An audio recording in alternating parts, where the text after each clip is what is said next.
এলাকায় আধিপত্য বিস্তার নিয়ে গেল এক সপ্তাহ ধরেই দফায় দফায় সংঘর্ষ হয়ে আসছিল কুষ্টিয়ার ঝাউদিয়ার ইউপি চেয়ারম্যান কেরামত আলী ও সাবেক চেয়ারম্যান বখতিয়ার উদ্দিনের সমর্থকদের মধ্যে।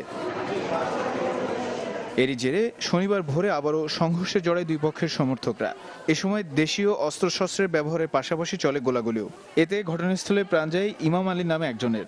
আহত বেশ কয়েকজনকে হাসপাতালে নেওয়া হলেও শাহাবুদ্দিন নামে আরও একজনের মৃত্যু হয়।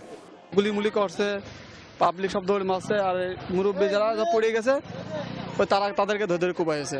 আমার বড় চাচা ইনি রাস্তা দিয়ে হেঁটে যাচ্ছিল, মসজিদরা গন্ডগোল করতেছিল, গন্ডগোল করার পক্ষে মসজিদ অস্ত্র নিয়েছে। আমার আব্বু একজন ইউপির সদস্য বলে সেই জন্য তার ভাই হিসাবে মসজিদ এসে গুলি করে অত্যাচার করে মারিয়েছে। আমার বড় চাচাকে মেরেছে মসজিদ মেম্বার, যিনি এখন বর্তমান মেম্বারে নিয়োজিত আছেন। তিনি সরাসরি গুলি এবং রামদা দিয়ে এরকম করে কুপাচ্ছে। চিকিৎসকরা জানান আহত কয়েকজনের অবস্থা গুরুতর, তাদের চিকিৎসা দেওয়া হচ্ছে। কোনোটা পেটে লাগছে, কোনোটা এরকম হাঁটু টাটুতে লাগছে, বিভিন্ন জায়গায় লাগছে, কোনোটা দু একটা গুলিও লাগছে। আইন শৃঙ্খলা বাহিনী বলছে ঘটনার পর এলাকায় অতিরিক্ত র্যাব ও পুলিশ সদস্য মোতায়েন করা হয়েছে। এখন বিষয়টা আমাদের পুলিশের সম্পূর্ণ নিয়ন্ত্রণাধীন আছে। আমরা জানতে পেরেছি এই বিধানাধীন মাছপাড়া গ্রামে একটা আভ্যন্তরীণ বিষয়কে কেন্দ্র করে উভয় পক্ষের মধ্যে গোলযোগ হয়।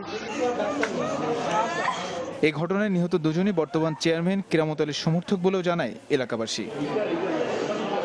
Desk report, channel 24।